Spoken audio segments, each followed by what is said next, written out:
수도권 뭐 고수익을 찾지만 그래도 주거 쪽 빌라하고 아파트 쪽을 내는데 빌라 아파트는 소위 말하는 먹을 게 없잖아요. 없는데도 유심히 봐야 됩니까? 그래서 저는 약간 잘 알려지지 않은 동네, 수도권이긴 한데 약간 외진 동네 있죠. 예를 들면 이제 마석 같은데. 마석은 GTX9 해가지고 괜찮은 거 아닌가요? 네. 수도권이면서 서울로 이제 출퇴근도 가능하고, 근데 이제 신도시나 이런 데는 아니기 때문에 상대적으로 가격이 싼 데 있어요. 아파트 가격 30평대 기준으로 해서 뭐 1, 2억짜리가 있는 동네.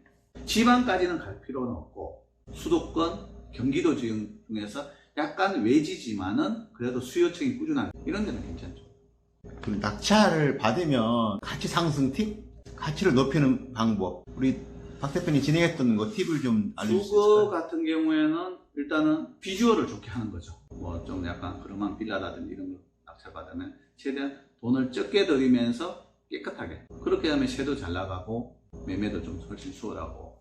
근데 이제 주거용은 이제 가치 상승 폭이 한정돼 있어요. 갑자기 부동산 경기가 좋아져서 가격이 오르지 않는 이상 보통 낙찰받고 그리고 시세가 어느 정도 정해져서 그 사이에서 움직이거든요, 수익률이. 근데 상가 같은 경우에는 내가 어떤 업종을 넣느냐 그리고 월세를 얼마를 받느냐에 따라서 그 가치가 달라진단 말이에요. 그래서 상가를 낙찰받게 되면은 일단은 일반인들이 선호하는, 임대사업을 하는 사람들이 선호하는 업종, 대표적인 프랜차이즈 업종이라든지 이런 거를 좋은 상가를 똑같은 월세를 받더라도 좋은 임차인을 유치하면은 그만큼 그 가치는 훨씬 더 높아지는 거죠. 교육을 받았는데 낙찰까지는 아니더라도 입찰을 못하는 분이 많습니다. 네. 왜 그럴까요? 그럼 원인이 뭘까요? 이게 네. 저도 이제 교육을 하지만은 제가 보기엔 약간 강사들 책임도 있는 것 같아요. 왜냐면은 이게 경매를 가르치는데 최대한 겁먹지 않고 쉽게 입찰할 수 있는 방법, 그런 물건을 고르는 방법을 알려줘야 되는데 굉장히 이거는 조심해야 된다, 위험하다, 이런 걸 이제 강조를 하다 보니까 상대적으로 교육을 받는 사람들 입장에서는 수업을 다 듣고 나서 이게 위험하다, 조심해야 된다, 이것만 머릿속에 남아있는 거예요. 그래서 차라리 직접 하는 것보다 맡기는 게 낫겠다, 이렇게 결론 내는 사람들 많거든요.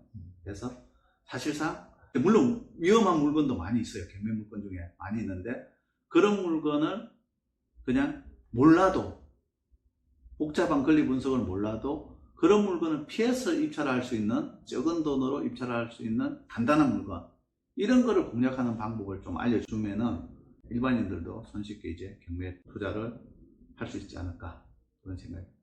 경매를 처음 접하는 사람들이 순서랄까 어떻게 해야지 되는지 권리 분석 기초를 배우고 부동산 아는 거는 기본이지만 또 네. 사이트라든가 간단할 수는 없지만 좀 간단하게 얘기 좀 해주겠어요? 어떻게 접근하면 좋은지. 일단은 초보자들 같은 경우에는 물건을 이 물건 저건 물건 고르지 말고 그냥 자기가 관심 있는 물건 하나, 아파트면 아파트, 빌라면 빌라, 오피스텔은 오피스텔, 이런 거를 골라서 한 물건만 집중적으로 파는 게 좋아요.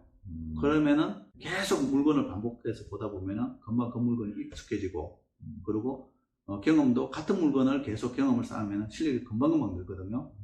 이 물건 저런 물건 하는 것보다. 그리고 또는 자기가 사는 동네 또는 자기가 굉장히 잘 아는 동네, 그쪽에 있는 물건을 집중적으로 하면 훨씬 더 접근하기도 좋고, 그리고 그 동네는 너무 잘하니까 그런 물건에 대해서는 불안감이 덜 하겠죠. 모르는 부분이 있더라도.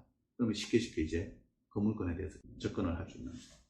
6월이에요. 하반기에 네. 경매시장 관심 가져야 될 물건 전망 한번 얘기해 주겠어요? 일단은 지금 최근에 한두 달 사이에 그 입찰자가 많이 늘고 경쟁률도 많이 높아졌어요. 그래서 앞으로 그 분위기는 당분간 계속 이어질 것 같고, 근데 제가 이제 입찰을 하는 사람 입장이라면은 그래도 공격적인 투자보다는 약간 이제 보수적으로 접근을 하시는 게 좋고, 아파트나 이런 주거용 같은 경우는 실수요자 위주로 입주 목적 접근을 하시는 게 좋고, 다른 뭐 상가나 이런 것도 중심 상권 쪽 약간 좀 안정된 상권에 투자를 하는 게 좋을 것 같아요. 토지 쪽은 어떻습니까? 토지 쪽은 이게 경기가 안 좋을 때는 토지 쪽은 움직임이 좀 덜 하거든요. 일단은 사더라도 대출 같은 거 끼지 말고 여유 자금으로 되도록이면 싸게 받는 게 좋을 것 같아요. 왜냐면 이제 좀 길게 보고 해야 되니까. 대신에 싼 물건이 계속 많이 나오고 낙찰가는 계속 이제 많이 떨어지고 있기 때문에 공격적으로 하는 게 아니고, 그러니까 좀 몇 년을 5년 10년을 길게 보고 장기적인 투자로 가시는 게 좋을 것 같아요. 아파트 공장은 현재는 취약인 것 같은데요. 아파트 공장은 요즘 뭐 지식산업센터라고 그러는데 네. 그거는 워낙 그동안 공급 과잉이었어요. 예, 그렇기 때문에 앞으로도 이게 계속 공실률이라든지 이런 게 많이 늘어날 것 같기 때문에 기존에 굉장히 안정된 지역, 뭐 신도시나 이런 데 말고 새로 신규로 공급이 안 되는 지역, 예를 들면 이제 뭐 가산 디지털 단지라든지 뭐 이런 데 말고는 저는 당분간 지식산업센터는 심하게 얘기하면 쳐다도 안 보는 쪽. 뭐 아파트 부분이 그러니까 또 오피스텔 부분도 현재는 뭐 그렇게 전혀 움직임이 없는 거 떨어지는 않은 것 같은데. 오피스텔이 크게 가격이 많이 떨어지거나 그러진 않아요. 예, 알겠습니다. 늦은 밤 인터뷰에 응해주셔서 감사드립니다. 예, 지금까지 박가편 대표님하고 인터뷰 나눴습니다. 감사합니다. 네.